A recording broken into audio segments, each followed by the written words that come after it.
Сәлеметсіздер ме оқушылар, қалдарыңыз қалай? Бүгін біз 7 сынып алгебра сабағының 4 тоқсандық БЖБ бірінші нұсқасын талдайтын боламыз. Бұл жерде бізге 4 есеп берілген. Төртеуінде шығару жолдарымен мен сізге көрсететін боламын. Мұқият қарап тыңдап алуларыңызды сұраймын. Сонымен қатар арнаға тіркеліп қоңыраушаны басып қойды ұмытпаңыздар. Егер де сіздерде есептің шығару жолында түсініксіз жайттар болатын болса, комментарийға қалдырыңыздар. Міндетті түрде мен сіздерге жауап беретін боламын. Сонымен қатар видеоны достарыңызбен бөлісуді ұмытпаңыздар. Бастайық оқушылар. Біз бірінші есепті шығаратын боламыз. Бұл жерде бөлшектерді қысқартыңдар деген бізге берілгенін мен жазып алдым. Бізде бөлімінде А4 болғандықтан оны біз А-ның квадраты көбейтілген А-ның квадраты деп алсақ болады. Көбейту кезінде дәрежелер бізде қосылады. Сонда А-ның 4 дәрежесі болады.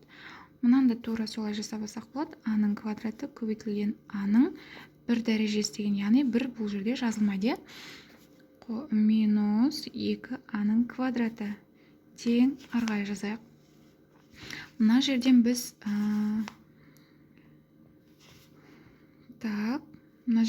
А-ның квадратын жақша сыртынан шығарып жіберсек болады. Сонда А минус 2 қалады, олар.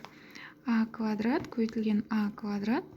Мына жерден А квадрат пен А квадрат қысқарады, бізде А минус 2-де А квадрат қалады, балалар. Енді екіншісін шығарайық. Ал балалар, мен берілгенін жазып алдым. Мынаны арқылы шығаратын боламыз. Мына жерде х квадрат минус 16, бұл бізде естеріңізде болса формулаға келіп тұр, яғни А квадрат минус В квадратқа, е. Мына В квадрат деп отырғанымыз, яғни 16, бұл 16 4-тің квадраты, е. Енді қараңыз, мына жерде 4х минус 16-ны келей ортақ санды біз жақша сыртынан шығарып жіберейік, яғни 4, е. 4х минус 4 қалады, сонда, е, балалар. Мына жерден біз шығарамыз х квадрат 4-тің квадрат, бұл бізде мынандай келеді, х минус 4, х плюс 4. Естеріңізде бар ма? Формула А квадрат минус В квадрат. Енді арғай шығарақ. Мына жерден х минус 4 пен х минус 4 қысқарады, сонда 4х қосылған 4 қалады, сонда, балалар. Балалар.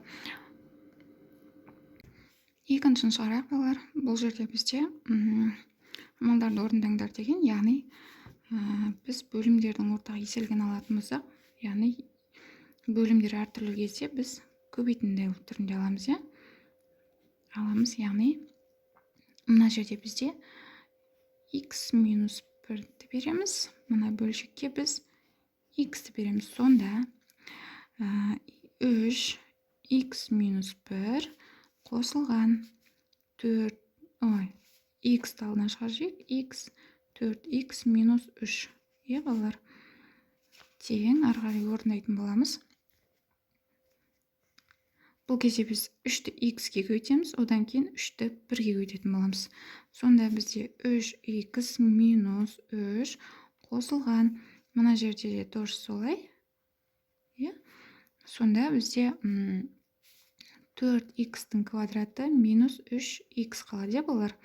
Астында х көбейтін түрінде жазып алсақ болады, х квадрат минус х деп аламыз, тең арғай шығарайық. Мына жерде таңбалар әртүрлі кезде бұлар қысқаратын болады. Сонда 3х қосумен 3х қысқарады, минус 3х. Сонда бізде қалады 4х квадрат минус 3. Астында х квадрат минус х қалады, балалар. Міне осымен аяқталды. Енді Б-сын шығарайық. Бізде Б-сын. Балалар, біз екінші есебінің Б нұсқасын шығарайық. Бұл жерде берілгені бойынша мен жазып алдым.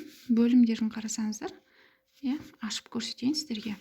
Х квадрат минус 4 деген, яғни бұл қысқаша көбейту формуласына қарасаңыз, А квадрат минус В квадратқа келіп тұр. Сол себепті біз бұны былай жазамыз. Х қосылған х минус 2, х қосылған 2 деп жазсақ болады, минус 2, х қосылған 2.